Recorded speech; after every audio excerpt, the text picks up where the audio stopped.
Friends, have you ever dreaded some sort of punishment that you knew was coming?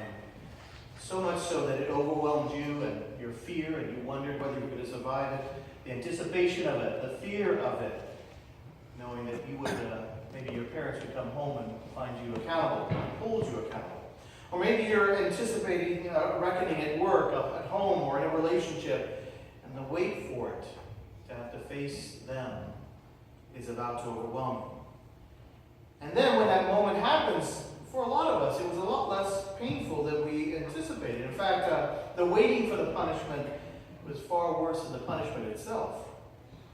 I think that is the case when we think of Judgment Day, or the Day of the Lord. This text has lots of hints of that.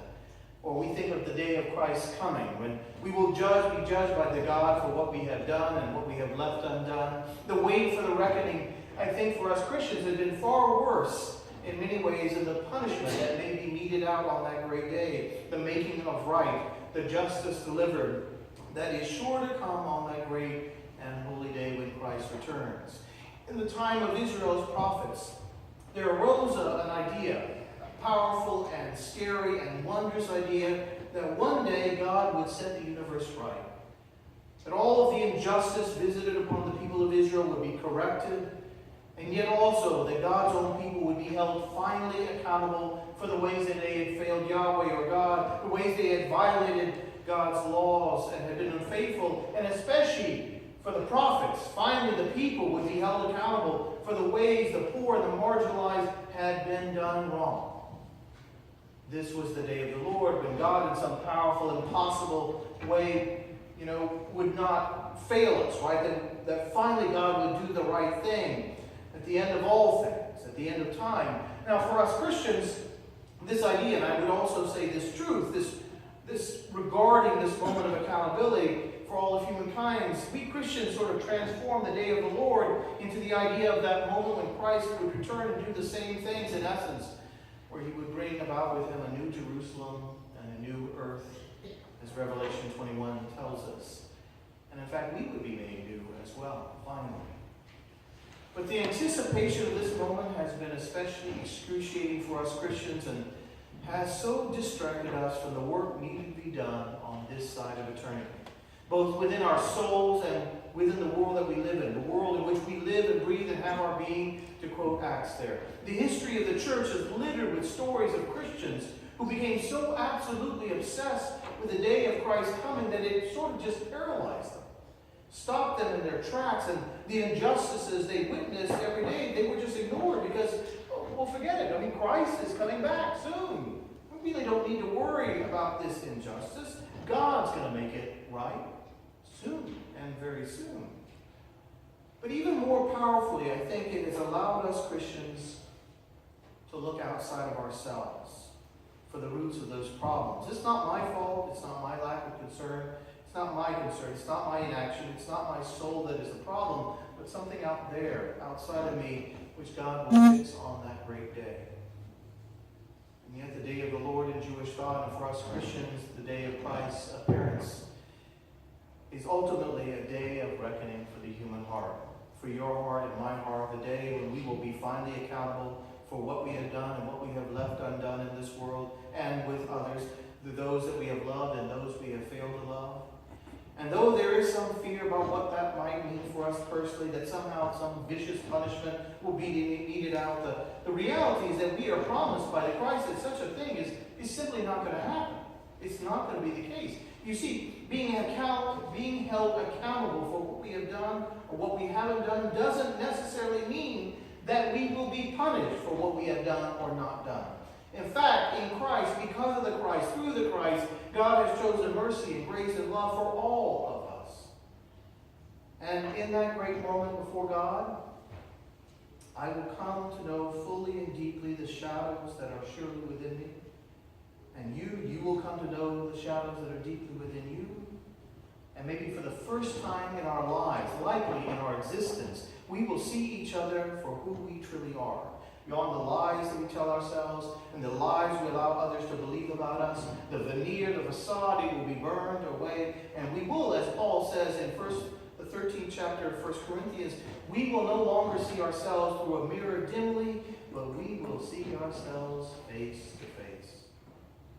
And the muck and the grime and the lies will be cleaned off the mirror, and then we will gaze at ourselves, and we will see for the first time in our lives who we really are. And for most of us, I think it will be a shock to see who we really are, to see beyond the stories we told ourselves about who we are. I think it's going to be a shock for me, that's for sure. In that sense, we will be held accountable for all that self-deception. And for many of us, it will be devastating because who we think we are is not who we really are, that perhaps we are not as selfless and well-meaning and kind and generous as we think we are. And yet I think for those of us who have spent a lifetime trying to peel the untruth about ourselves, this moment of reckoning, this great getting up morning, as the old Southern preachers used to call it, the day of Christ coming, when the dead will be raised from the graves, for those of us trying to figure out who we really are, it will be finally a good day. Even if it brings some bad news about who we really are. And I think this truth as well. We may actually discover that we are better than we ever thought we were. I mean, the searing moment of truth in that day cuts both ways. We may discover that, in fact, we were not as bad as we thought we were. But the truth of it is, the reality is that Jesus often tells us that the truth will set us free. But that doesn't mean it doesn't hurt when God is ripping off the chains and those lies of self-deception that have held us prisoner for so long. But you know, it doesn't have to be painful. This moment of accountability that we will all face one day. Because we are given moments right now on this side of eternity, like the season in the Christian calendar, like this season, Lent, where we can do our own soul searching. We can do our own personal moments of reckoning right here and right now before God does the actual reckoning for us on that great day. This season of Lent is all about doing what God will do with us one day at the end of it all. And it is a chance within us to see who we really are, veneer and facade stripped away, and then we will have to decide whether or not we will try to make this corner of our lives right, or maybe whether or not we will make this corner of the world turn around right. If we do that work right here, right now, on this side of the veil, during the season like Lent, this season when we are invited to stop lying to ourselves and to see what shadows and sin we have allowed to take root within us and begin to start uprooting those weeds of the Spirit, then there will be far less for God to do within us and within our world on that great final day of reckoning. If we do this world of making our souls right and our relationships right on this side of the veil, then that moment of reckoning, of accountability at the end of all things, I don't think it will be as shocking and painful for us.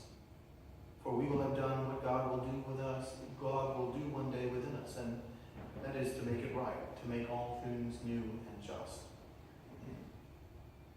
So I want to invite us to do our time and moments of reckoning over the next 5-6 weeks. And to think about the ways God is doing, think about doing what God will eventually do with us, which is to make our souls and our minds right one way or another. If there is hate in our hearts, let's work on purging it out of that heart. If there is bitterness, and I got my bitterness, it's time to let all that bitterness go. If there is resentment, let's work on releasing it into the world, and let's just get on with our lives, because I can guarantee you that it will be so much easier for us and those we love if we will take care of what we need to take care of on this side of eternity, rather than waiting for God to take care of those shadows and the mess that we leave behind on this side of eternity. If we heal ourselves or allow God to heal us on this side of the veil, we will not be so overwhelmed by the shadow of the sin, the rage, the pain that we live with in this life. Lent, which we are marking the beginning of in this service, is God's gift to us. To go deep, to go within, do what God will do with us on that great day. And then we are to give that gift, that work we've done within us, and we are to give it away. Give it away to those that we love. Give it away to those we struggle to love. And just know that our own work of healing is a gift we give away to those that we care about, including sometimes those we don't care about. You know, God is good and God is great, and God will make it all right. and will make us new on that day that I think Joel speaks of here. But we can do some of what God will do with us right now and right here. And now is the time. And now is the moment.